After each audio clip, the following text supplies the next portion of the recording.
Audience. The Friday Power Lunch. Badass women getting things done.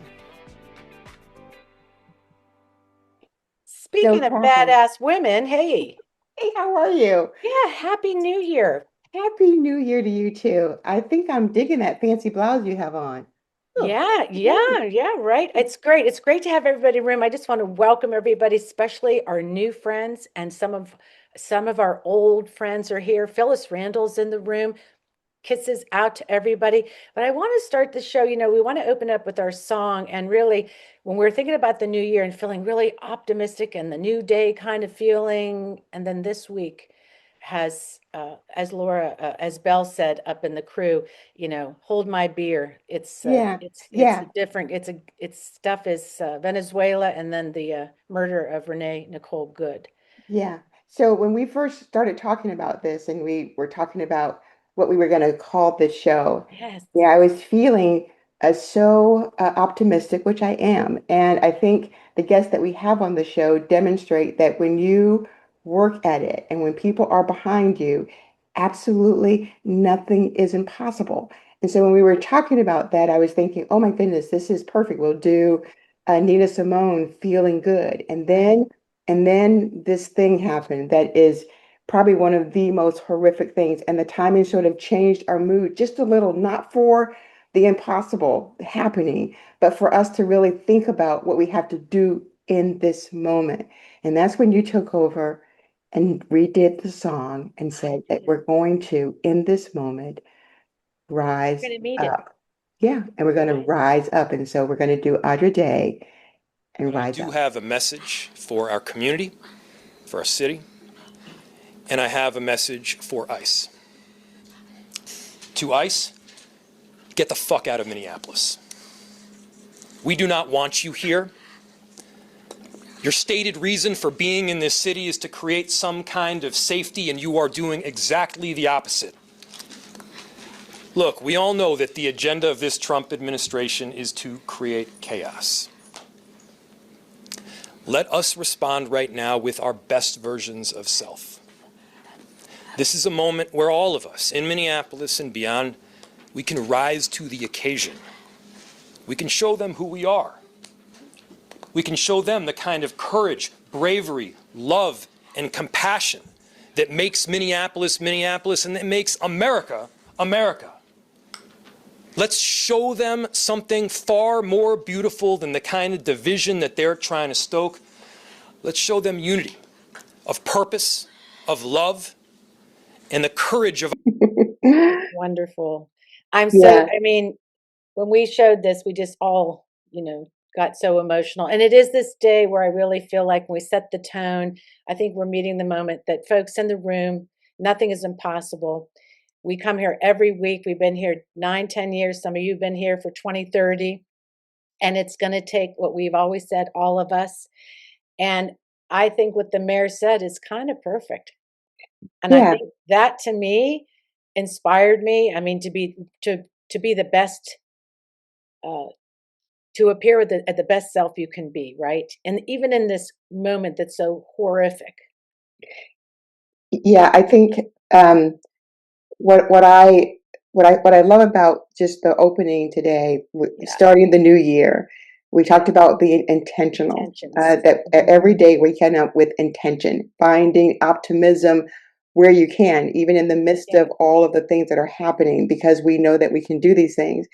What I love about the mayor is that I think he meets the moment. I think that there are times when we appear to be muted, where our passion about what is happening, we sort of feel like we have to meet it in this calm way. And I right. think what this mayor is saying is it's a righteous indignation that lets people know that he is absolutely serious about what he's saying and about what we're going to do.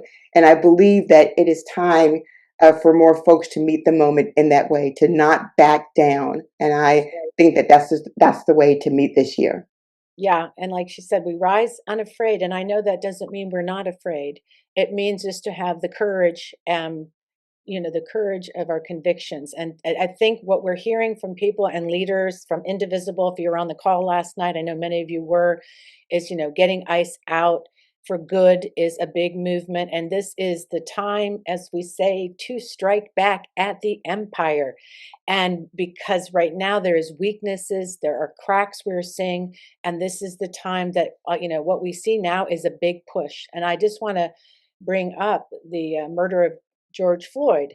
They wanted us to not see what our eyes saw. And the same thing with Renee Cole Good is they don't want us to see what our eyes saw. And it's the gaslighting, and we saw it. And now this is also in history when you have this killing of a young white woman. People understand now they're not safe. They go, oh, those other people, George Floyd, he was maybe this, maybe he was a criminal. And not saying that, what I'm saying is it wakes up white people, and white people need to wake the hell up. I don't know whether you want to respond to that, but I really feel like this is where we've been talking about moving these people along to wake up. They're not safe. Their kids aren't safe. No one is safe. Yeah, I do think, this isn't something that we haven't talked about before Right. as it A relates lot. to race.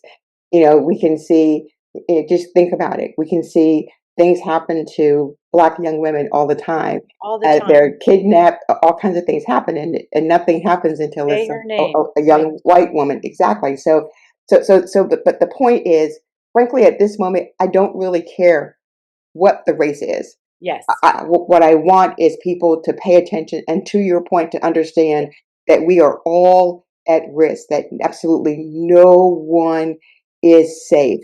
And that now that we are starting to feel that, it is time to lean into this moment and Right. let folks see what is happening, and let them feel what is happening through the stories we tell, the pictures we Right. show, and the indignation that we have about what we're seeing. Yeah, so it's true. And I want to say, it's just sort of like the invasion of Venezuela. I mean, I think the way people are talking about it, and then you get to Greenland and they're like, well, not Greenland, but maybe these other states over here. So there are issues with when we talk about race or how we view other kind of entities and where that hierarchy is, and how, what this white supremacy that we are fighting, this nationalism, fascism, and we talk about this. So I think what we will see is a general waking up, and I'm very much heartened to see that night in Minnesota, how many people came out, how many people in this room are going to be at events this Saturday. Thank you. Keep up the bridge visibility. I'm going to say, as we roll into the new year in the show, what you're doing matters. What you have been doing matters. And this is what Malcolm Nance and other leaders are saying. The more they see that you're on the bridges, you're protesting, this is the time to go in now, and let's do it. So with that said, Happy New Year. Welcome to 2026, dudes. It is going to be a wild ride, and we're here for it. We're here every week. We thank you for being here with us. We had a really great break. We're bringing some new content to you. Fennell and I have been doing the Armchair Pundits on Substack, so make sure you subscribe. And to our patrons out there, I want to say thank you. It's a new year, and some of you have upped your game, and we'll put the names in the chat of our most latest folks that joined us. But thank you to Lisa Kapowitz, a badass she's come in as, Catherine McWhinney, another badass. Imperia Acres in December, a badass. And thank you to Rochelle Kithcart. We have Christian Batiste Fraze, Deb Lewis, Catherine Cole, Mary North, Ruth Twiggs, welcome back, Lori Ecker from the team. This really heartens us and gives us the kind of energy and financial backing to make sure that we can bring programming to you. So I want to say to our patrons, thank you for a special new year, for believing in us.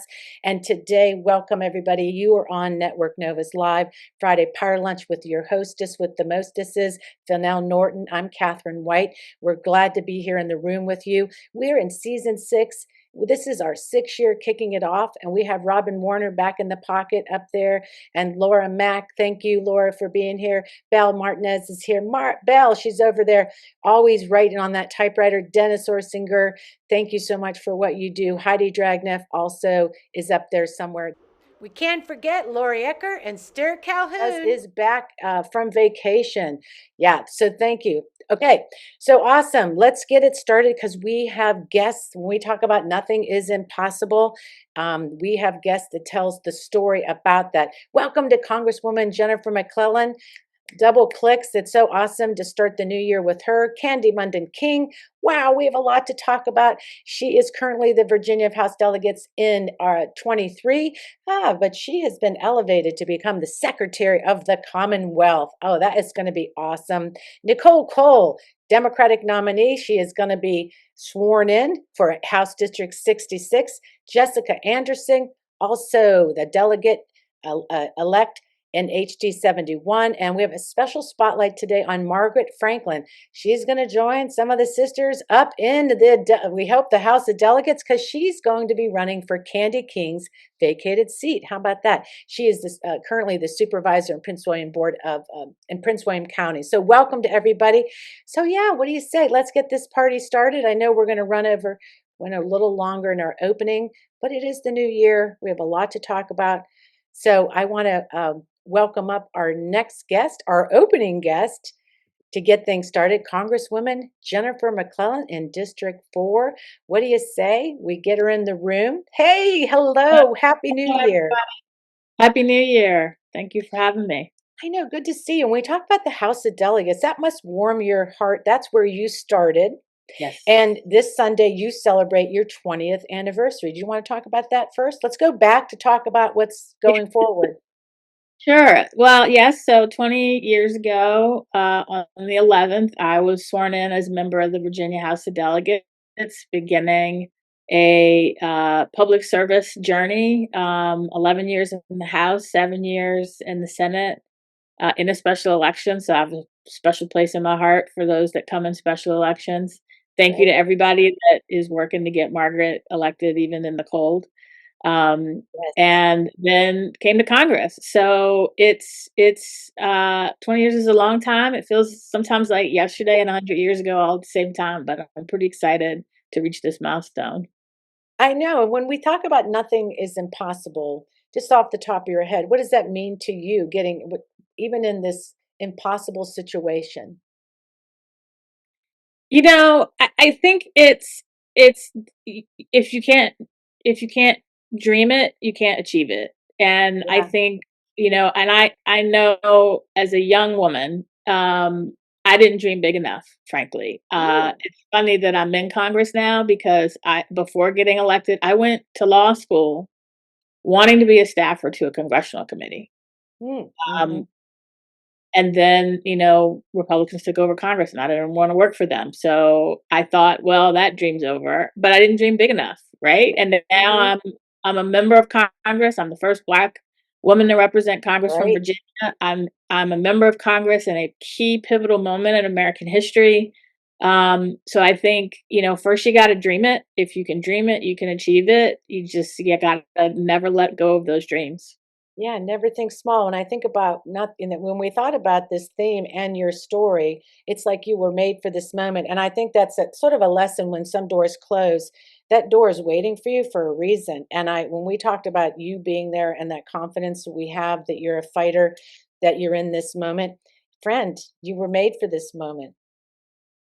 It's so funny you say that because, over the years, I've done a lot of graduation speeches. One of the things I always tell people in those, don't be afraid to fail, which I think, again, I'll speak for myself and hopefully this resonates with somebody. For me, for so long, I was afraid to fail. Failure just was not an option. But I realized every fall, every mistake was a lesson that prepared me for today, prepared me for the woman that I am now, prepared me for the job that I have now. Just like you got to fall when you learn how to walk, you got to walk before you learn how to run. And I think it's really important when you're going through tough times, and we are going through tough times. Growth is painful. And if you push, and first, allow yourself to feel the pain. Don't be afraid to feel the pain. Feel what you need to feel. Take care of yourself first. I know that's easier said than done. Find the gratitude because it could always be worse. And then press on to get to the other side where there's growth and where They say it's always darkest before the dawn, so just keep pushing to the dawn. Yeah, because we are in that space, and listening to leaders and historians right now that are respected and understand what's happening, we're not on the precipice. We are there. What we see, and I'd like to switch into some of the bigger world international issues. You're in Congress representing the United States of America, our long storied history in NATO. I mean, our story of a kind of our nation coming out of after World War II. We see relationships shifting. So, in your perspective, what's going on, and from your congressional level of how to react and what to do right now, because we want other countries to see that we're not on board with this, and I think that's really important. So, what is what right now? What is your colleagues? What are your thoughts on what you're going to do to address Venezuela? We started with the killing of people in the boats. Now we're invading and putting military families in harm's way. All Yeah. that. So, what are some thoughts about this?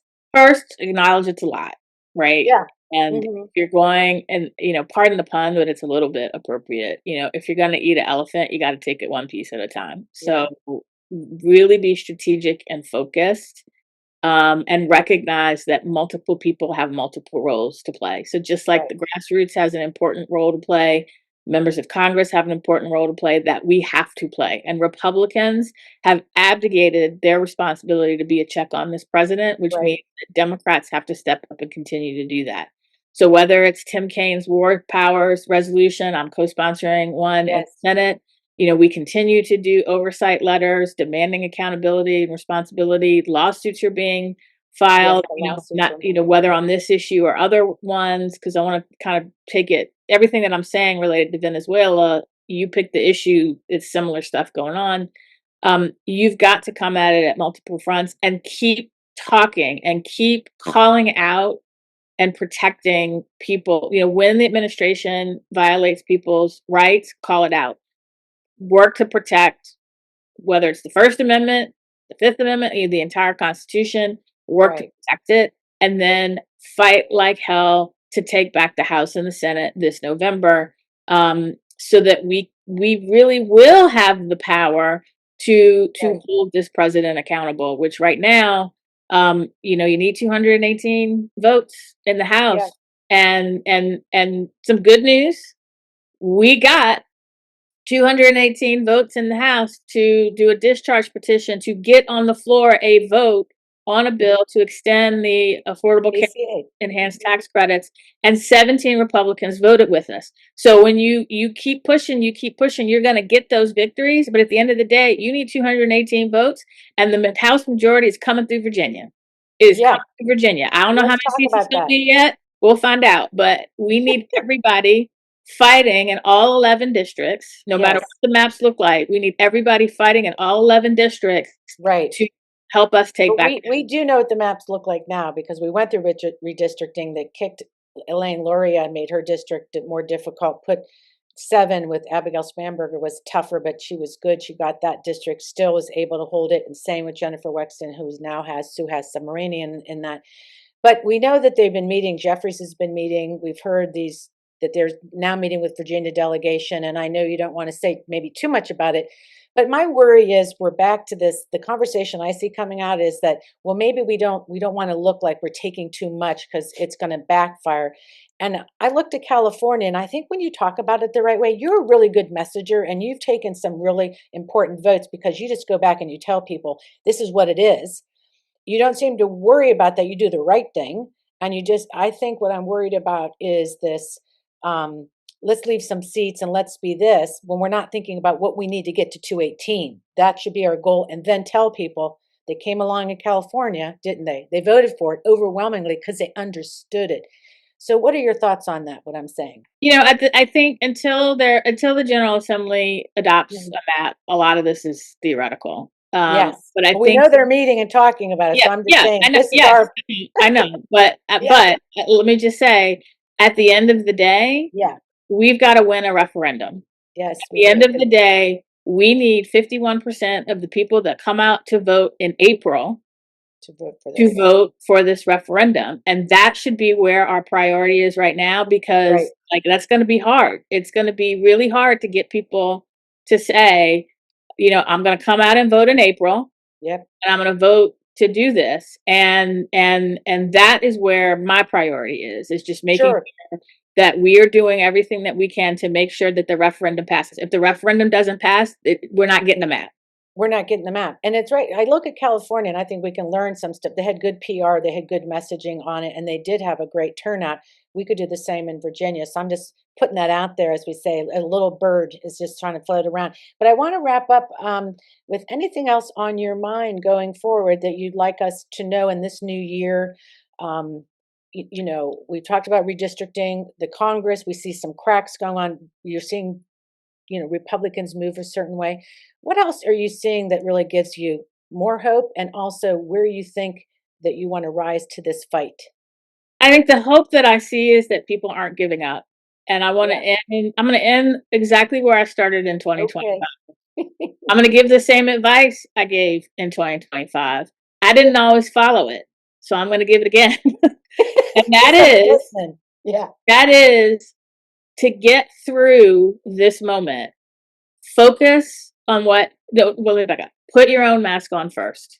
Yes. If you are not taking care of yourself, you cannot do the work of resistance. You cannot do the work of saving our democracy. You cannot do the work needed to be done to fight tyranny. So put your own mask on first. Second, focus on what you can control. Right. And trust God or the universe or whoever that the rest will be taken care of, because you cannot do it all. And if you really think about it, there's enough that you can control that at least fills your day, so you don't have time to doom scroll. Oh yeah, yeah. But doom scrolling is the worst. But I think it's good advice. I definitely do. I think when we're out here and working with, like you said, the different players in this, that the grassroots is going to be really important. I think everyday Americans, what I've saw, and I was going to say, just so you all know, there's a big change out here on regular people land. I saw my sister post about, she never posts about stuff. People are outraged about what happened. So I think this is the time, like I say, go in hot, go in strong, because this is when we do have to find the weaknesses and take advantage of for the people. This is serious. Countries are watching us. And people are being kidnapped. We see in Virginia, they want to build concentration camps. So we have a lot to do together. Unity is it. And I'm so glad you're with us. So stay in touch. And thank you. I will. Can I say one last thing? Because I want to you can say when I do it. Yes. So the last piece of advice is what my daughter always says: get some joy in there. And what I love about this podcast, what I love about all of you, the positivity. You find the joy, and we're gonna need it. So don't let it go. We do have it for sure. Well, thank you. You were a joy and are a joy. And to all of us, we wish you all the best, and we'll be in touch for sure. Thank you. Thank you for being here. Thank you. Let's give her a big round of applause. Isn't that great to see Congresswoman Jennifer McClellan with us? And I'll say that, I think I take a lot of joy in just sort of knocking some folks out. I'll just say it. I want to keep positive for sure, but I also want to say a few things for people listening. That plaque's out of the basement. That plaque is up on the wall because we made noises about it, and our elected made noises about it. Remember, they couldn't find the January 6th plaque? All of a sudden, it's on the wall because they're actually now, this has been some game changing where we want the facts to be spoken. We're going to make sure that our elected understand what we care about. So it's good when you're calling today. I know people have been calling. And I also want to say that the game changer is really important to act locally. And I think when we focus on where we can make a difference, it's when Renee Good was murdered, guess what? Her neighbors were out. And it's when you're out and you're showing up locally, they were taking videos. This is very important. Being on the bridges, being visible, very important. But this is where we need to stand up for each other in unity. So with that, when I think about somebody that's a game changer and somebody that's awesome and just a great friend of the grassroots, a great leader, a wonderful person, I want to welcome Candy Mundham King into the room. So, oh, there you are. Hello, friend. How are you doing? Hey, I am great. Thank you so much for having me and your patience as I'm running between meetings for my new job that I Yes. would not be in without all the work that you and Network Nova did to get Thank you. Abigail Spanberger elected. Well, yeah, yes, all of it. And I tell you what, looking back, I'm when we talk about, you heard Jennifer McClellan, did you see yourself being elevated to this cabinet, or did it just came to as a surprise to you? Give me some inside scoop. Sure. It was not what I planned for. It was not what was in my realm of possibilities. But what I knew is that my life's work had prepared me to support the governor in this way.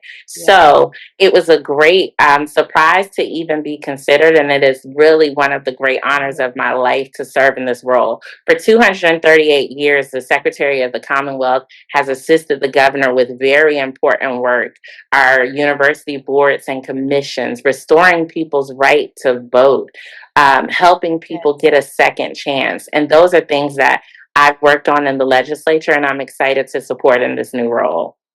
I know, when I think about when you came on you won your special election, I'll never forget that learning I didn't realize who your husband was either too, like two kings, who knew, right? But we found out who the queen was, just so you know. That's right. That's right. He would agree. Joshua, yeah, so it's great. He's the sheriff down in Prince William County, correct?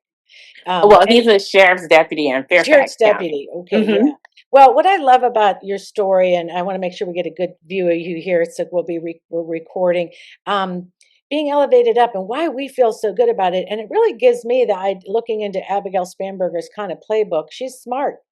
She's I very see who smart. she's putting into this cabinet level positions, and so it really made us feel like, wow, this is somebody that's being really thoughtful about what's needed. Talk about your priorities as you come into this, because you've been a leader for Black maternal health and other issues, and I feel very confident with you there at the table. By the way.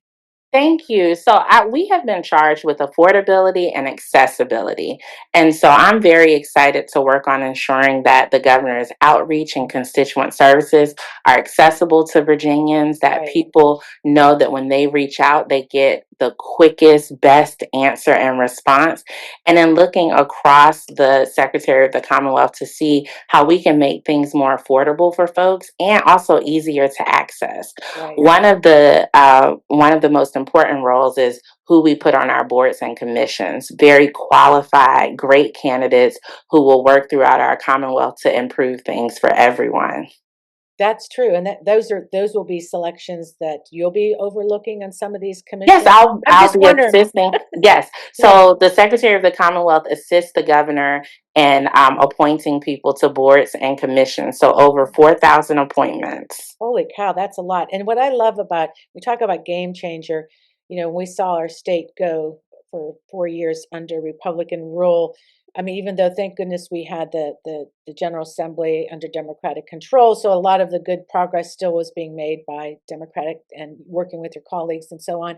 But now having all the reins, that's a different story, and it's a different kind of beast in a way. It's almost different, a different way to ride in, right? It's almost it's hard when you come get all the reins of power. What the hell to do with it? So, what are your thoughts on that? Now you have all the power, but is there things that are on your mind? Like, yeah, how do you handle this? Yeah, I think we've been here before. Under Governor Northam, we were able to 2 years, finally raise the minimum wage. Yes. Affordability is an issue. The energy crisis is an issue that the governor-elect has made a priority. So I think what we have is a really smart, capable, hardworking woman at the helm who is bringing everyone together to deliver solutions for Virginians.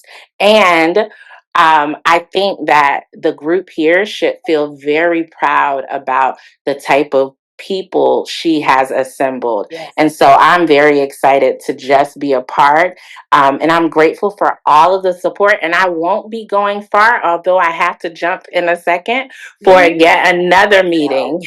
Well, I know. And so we'll just leave us on that good note. In the sense of everything that you've heard and coming into the room and our theme today, nothing is impossible. Since you have to jump, what's on your mind. Just do it. Do it, lady. What- Nothing is impossible. It is a deep honor to join this team as the Secretary of the Commonwealth. But when this role was created in 1788, my great great grandmother was a child sharecropper, which was no different than slavery. And now I get the opportunity to honor her, to honor all the women like her, and to show that nothing is impossible. And together we will do great things to meet the moment that we find ourselves in.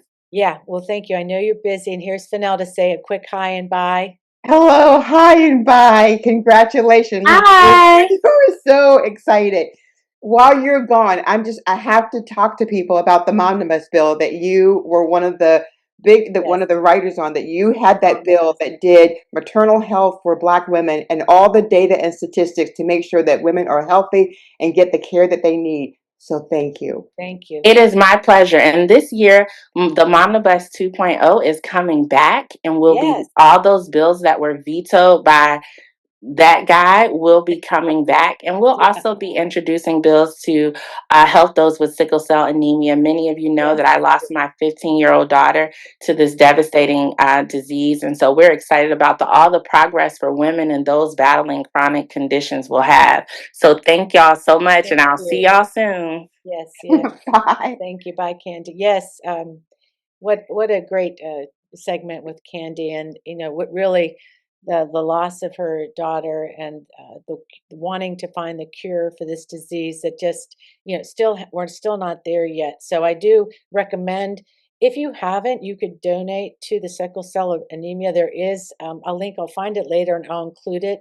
It's a great donation to make to work on these diseases. And I'm sure Robert JF Kennedy is working on vaccines and so on. No, he isn't. So we really need to support things ourselves, because right now, unfortunately, we have the wrong people in these places, and they're not wanting to protect Americans. So I would just say, it just shows you, sometimes being at the right place at the right moment. And she is for us in Virginia at the right place at the perfect moment. And again, a demonstration of nothing being impossible. So nothing being impossible. I do want to say that we're going to take a little peace break. We're going to take a peace break because it's good to take a breath. We want to celebrate some possibilities here. And if you've all been paying attention to the peace walk where the monks are walking, there is a dog that everybody's fallen in love with. If we can cue that segment up to play that in. And while we're doing that, I want to make sure that next week, if you're in Virginia and heading down to the General Assembly on January 14th at 3:00, we will be doing a special reception with the grassroots leaders and partners with some of the delegates elect. So we'll put the invite into the chat. Join us. But in the meantime, let's play a little bit of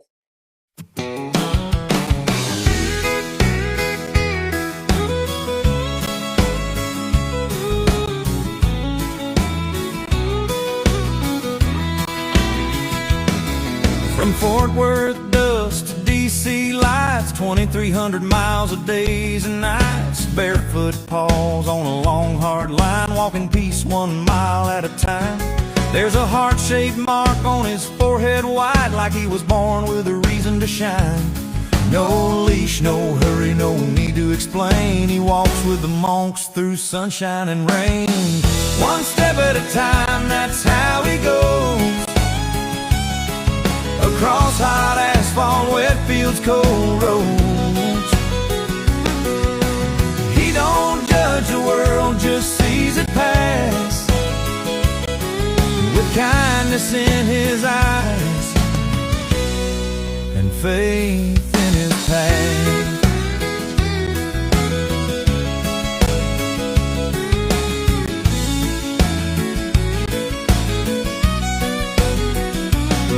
Every small town, every nameless street, he hears their chanting soft and deep, blessing the people, the land, the ground. Local listens to the sacred sound. When folks bow down with hands held tight, he lowers his head like he knows it's right. Just a dog with a heart full of peace, walking love with no need to speak.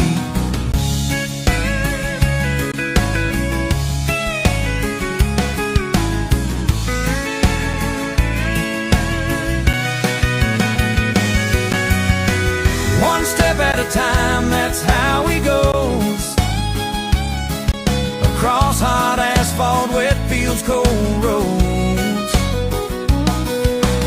He don't judge the world, just sees it pass, with kindness in his eyes and faith in his path.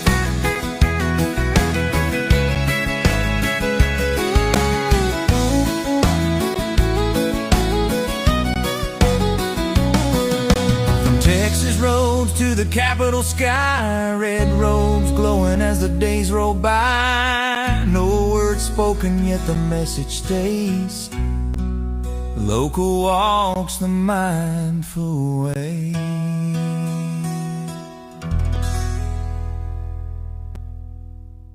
Disappeared in the ether like I Dream a Genie. Well, I would love to do that moment of silence if you want to do that. And I want to just mention that to everybody listening, I know it's really it is tough and we're into a tough season, one step at a time. Yeah. So are we gonna, I am so sorry if I'm messing this up, but are we gonna do the moment of silence now? If you would like to do that, yeah, I'm sorry. I would. So starting now.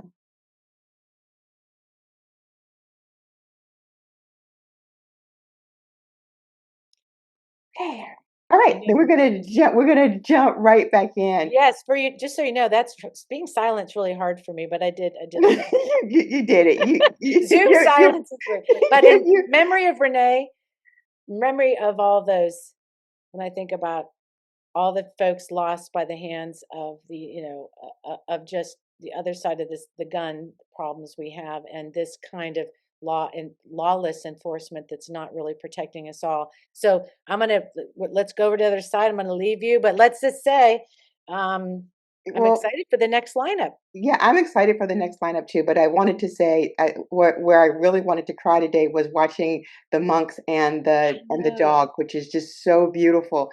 And he does have a little heart where the white is Yes. on his chest. It's probably perfect for the moment. But I also wanted to say I've been in Myrtle Beach all week, and my niece, who pays attention to politics sometimes, but she was following the monks. She's the one who showed me the monks before I even saw them, that she was following them, knew where they were going next.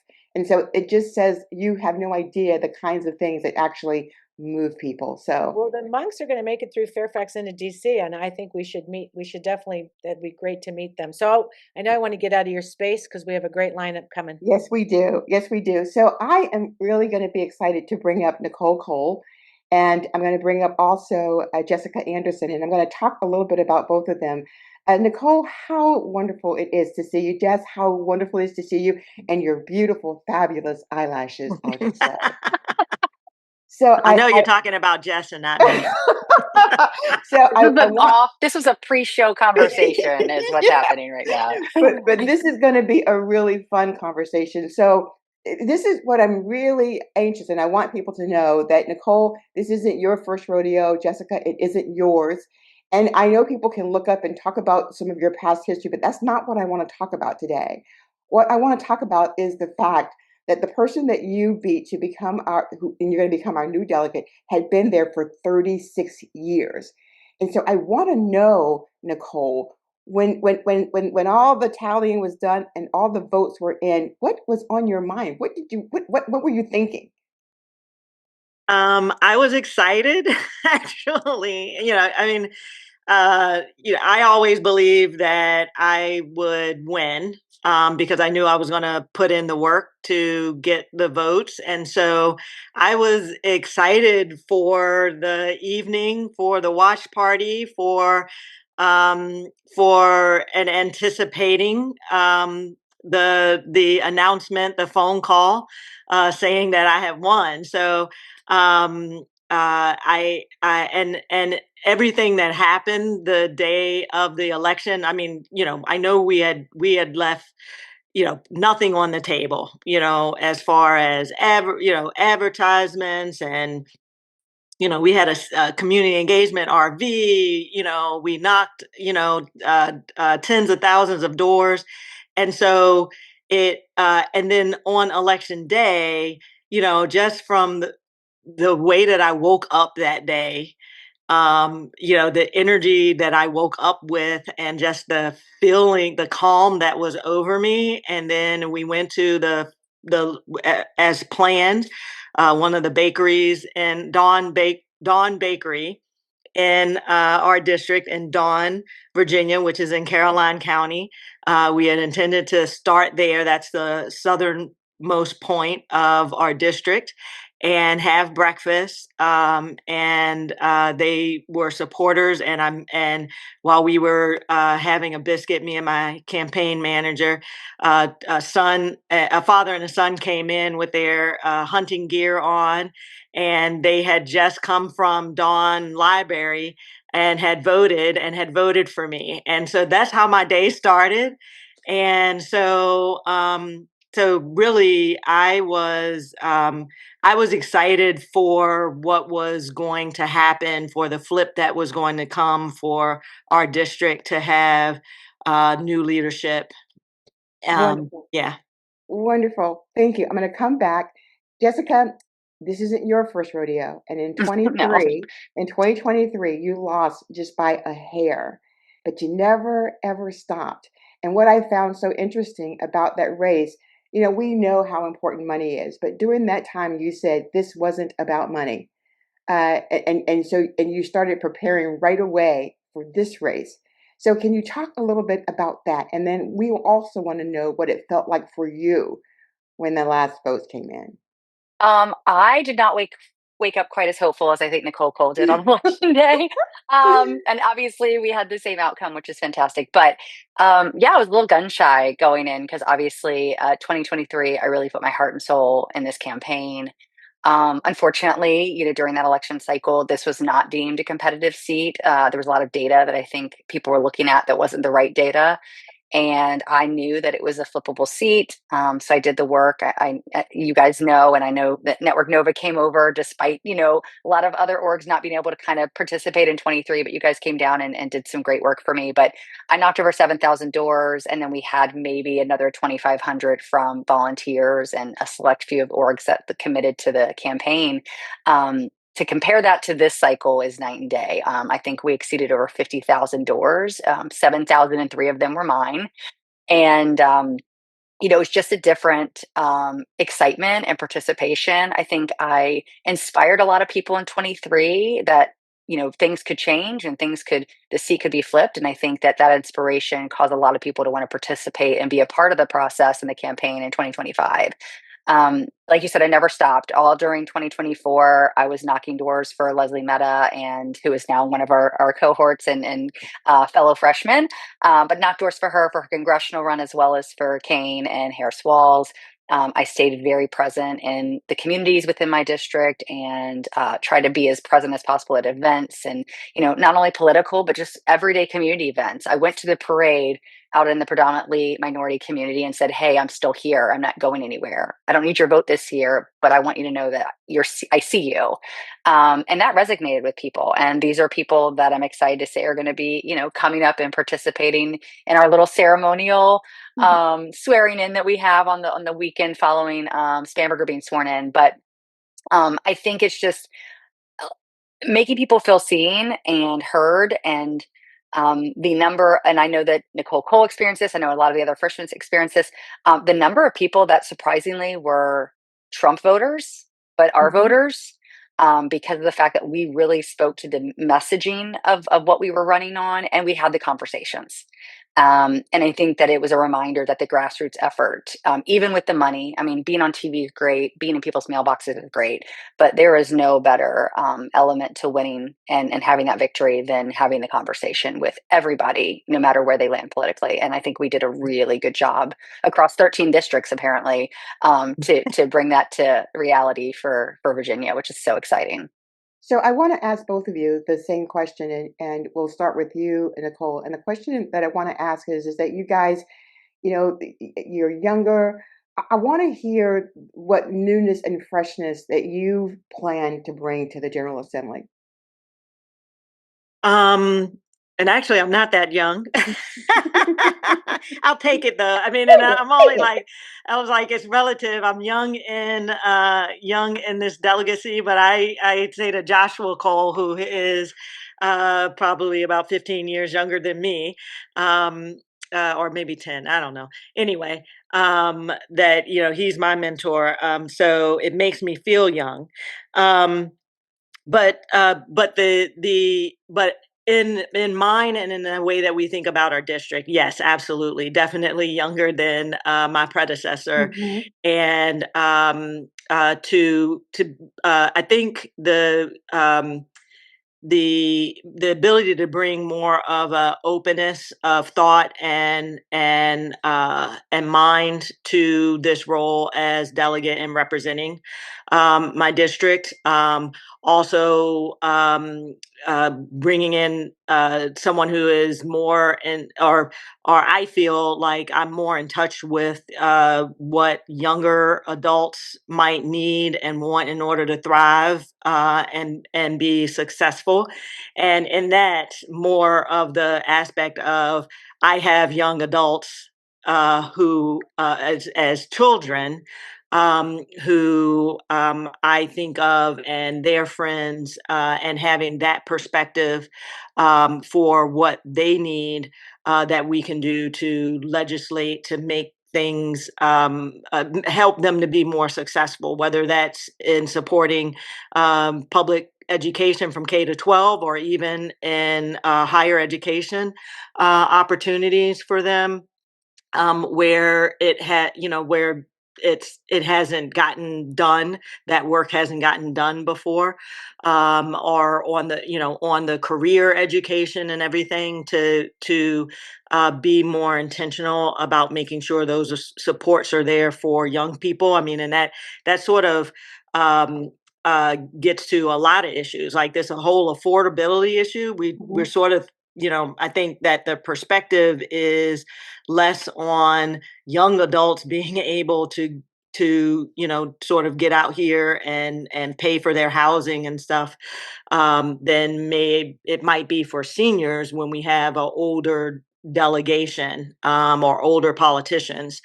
But you know, them being able to get starter homes and build equity. I'm a financial advisor as well, so, you know, and manage their budgets and have affordable, you know, energy and water costs and all of the things that impact their budgets. So so in that sense, I think that's what that youthfulness brings. And the fact that we're going to soon hopefully have like 17 new new delegates. So from youth of being newer to this, we'll be able to push, hopefully, some of the things that the older delegates have sort of, you know, set Yeah. aside, because we have the numbers to push it as well. Good, great, thank you. Yeah. Jessica? I think something that I bring to the GA, and there's a couple of delegates that come to mind that I've also, you know, done this, but maybe Mhm. not to the quite the level of me. But my online presence has been a huge benefit to Mhm. running for office, not only in the grassroots campaigning with donations and like being one of the largest small dollar donor recipients, but also just the outreach that it gives me, especially within the district and within the Commonwealth. I made my first video yesterday from my seat in office while we were there for training, and that was pretty exciting to make my first official video and content.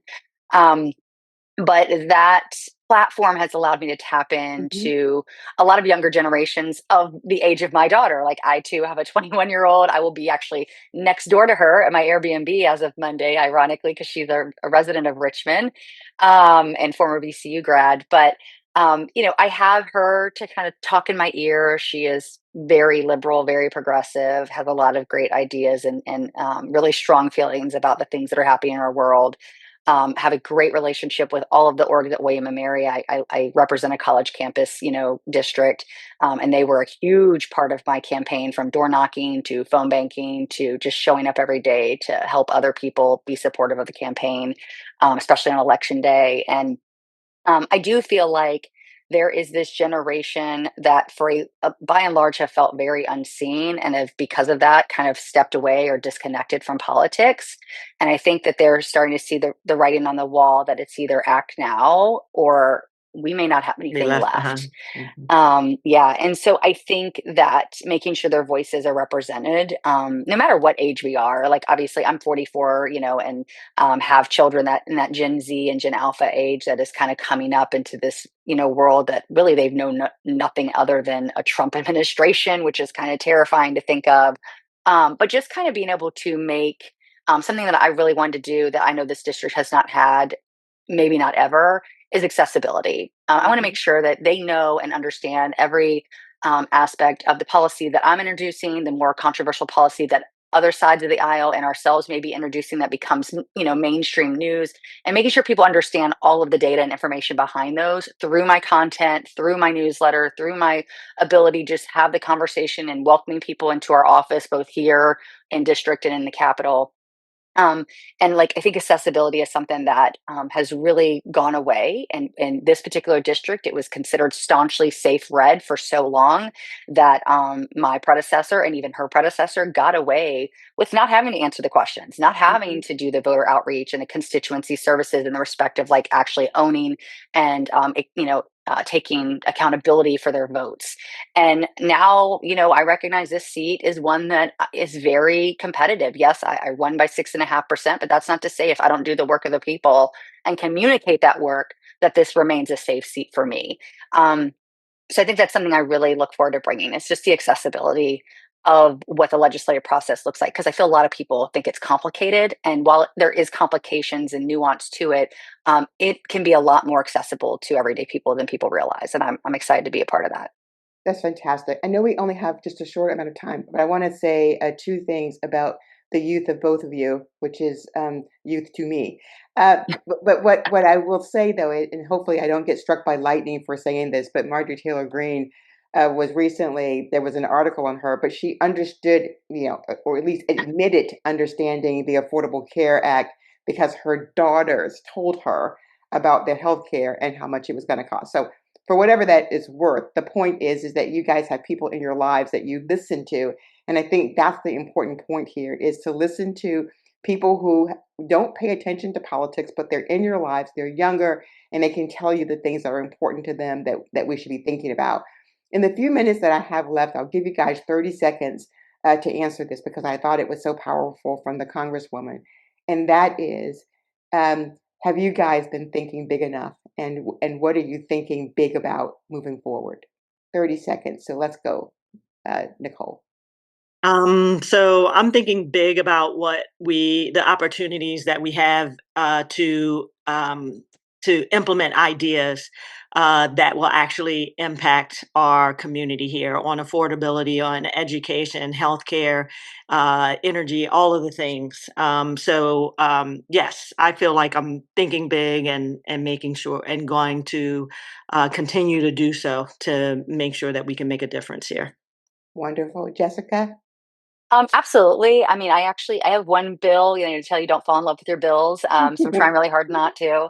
But, for me, I know one of the biggest issues is people having access to, wealth and access to sound salaries. So I know there's so much great policy that's being put forth by some of our more senior legislators in the Democratic side that I can't wait to be either a co-patron or, a chief co-patron or vote yes to make it, more feasible. But for me in my district specifically, workforce has been a constant conversation that's just resurfaced. And this is a regional issue, all of Hampton Roads and the Peninsula, and even the Commonwealth at large. But like just with me being near the shipyard and all of these things. So I have a workforce bill I'm really excited about. And if anything, it can be a conversation starter. But be prepared. They gave me Sia Price as a mentor for a reason. They know I'm probably going to be a pretty outspoken legislator on the floor when things get a little spicy. I will promise to direct all of my attention to Speaker Scott when I am talking to them. But I plan to be very outspoken on the things that have been, in my opinion, watered down or misinformed by the other side when those issues come up on the floor. So I'm excited about that. Well, I have to tell you, Nicole and Jessica, I am so excited. I was so delighted to be able to have the opportunity today to talk to both of you. I'm so proud of you. I'm so excited for you. We'll be watching you.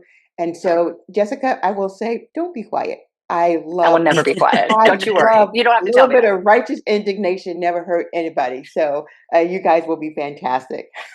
Absolutely. I'm popping in real quick to remind you, next Wednesday, 3:00, January 14th, come visit us in our room. We'll be holding a reception for you guys.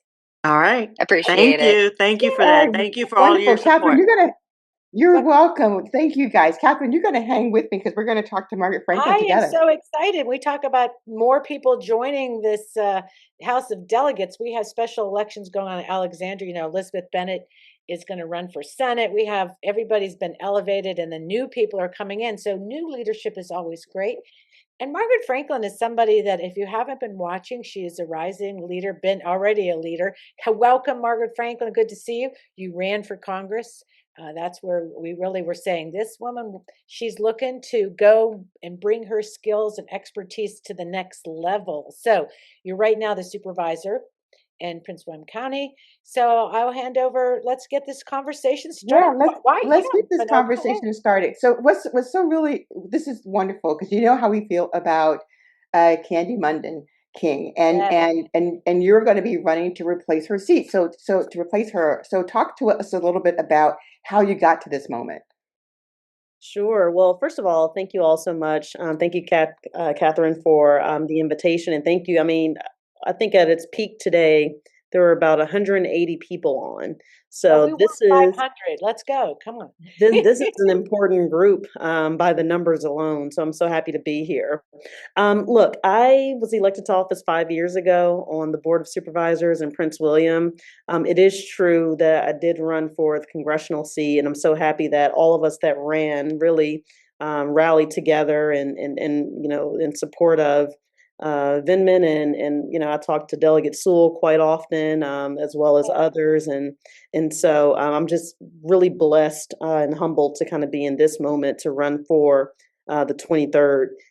Candy has been amazing, as you all know, from day one. She's been a fighter.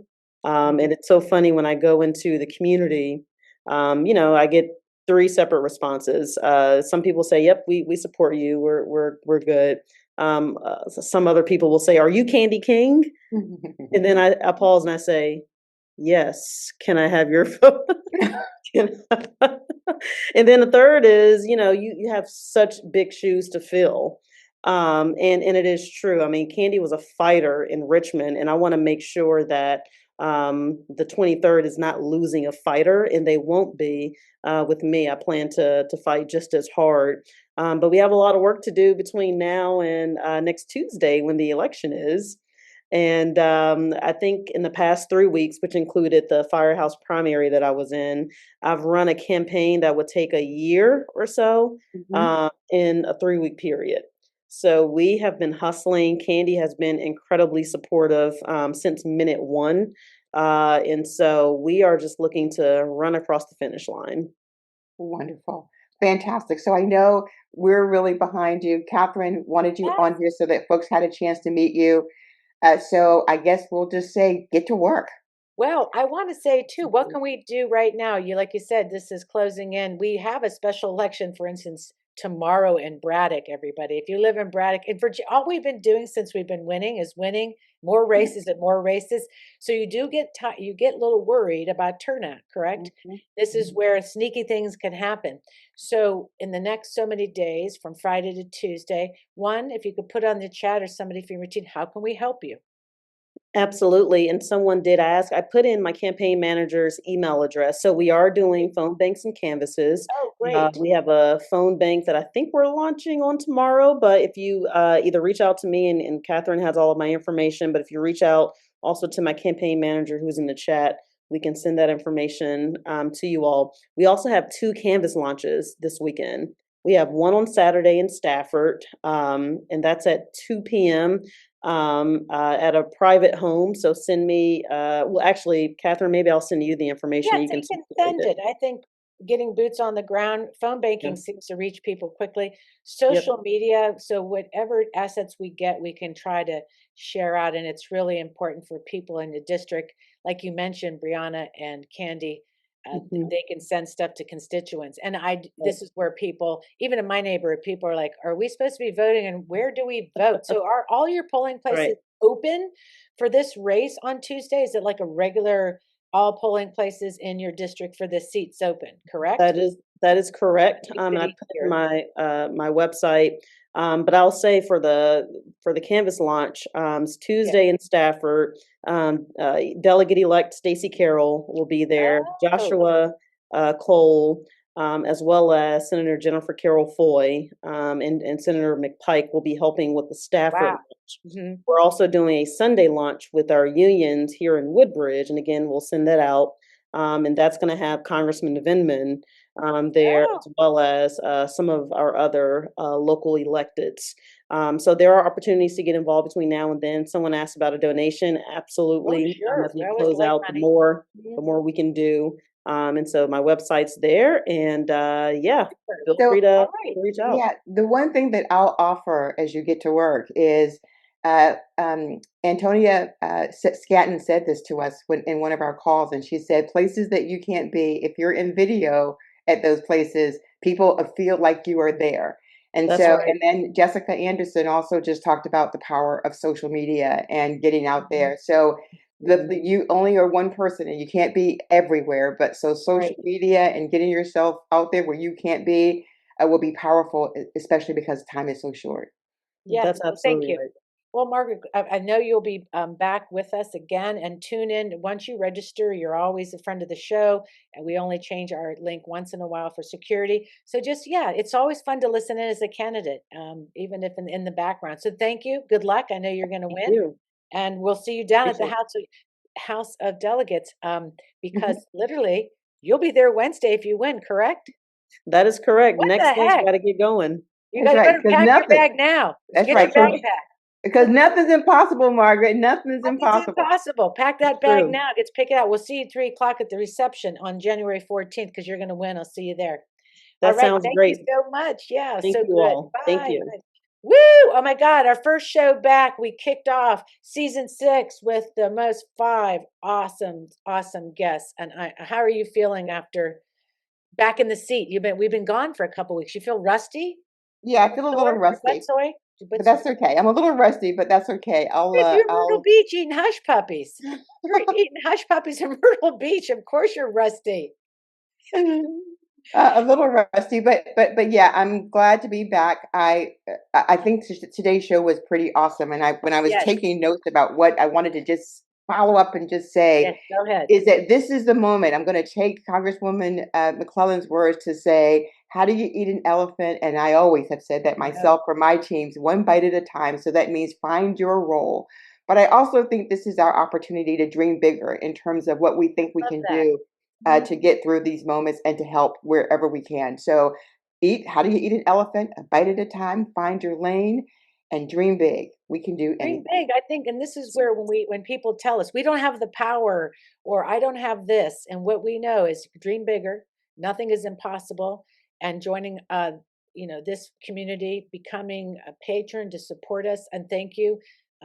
For those that are supporters in the room, we love to communicate with you on the Patreon platform. You get an email every week, you get a special background. We also sent you a holiday card. We just really want to make sure you know how important you are. I'd love to see more supporters. That would be awesome today as we start the new year. And thank you to our guest today, Jennifer McClellan, the Congresswoman and CD4. Also, we had Candy Mundham King. She's awesome. Going to be the Secretary of the Commonwealth. Nicole Cole, thank you for joining us. See, so inspirational to hear from these women. She's an HD 66 and Jessica Anderson in 71. I knocked doors for Jessica, and I can tell you this, she did the work as Nicole Cole did. When you do the work and you knock the doors, people knew about her. People knew about her on the doors. It was so, so wonderful. And of course, Margaret Franklin. I'll leave you with a thought before we roll over, is that for Margaret's race, if you can help in that, get the assets out for her, I think that would be super awesome to help her over the gap. All right. And The after chat is going to be starting up next week, everybody. January 16th is the press conference that you won't want to miss. Louisa Borowski from the Virginia Grassroots Coalition will be heading that up with Carrie. We'll be back in the pocket, emceeing that special show. Because we do all this because we care about policy and accountability. So next week, you do not want to miss the kickoff of the Virginia press conference for the General Assembly. So let's roll. See you on the other side.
The Friday Power Lunch After Chat prides itself on being a community that is respectful of different points of view.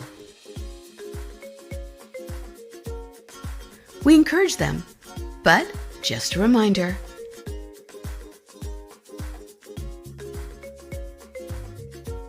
the After Chat is a place where we are courteous and respectful to others. We all know what that looks like. To be part of this community, each one of us commits to making this a safe and supportive environment.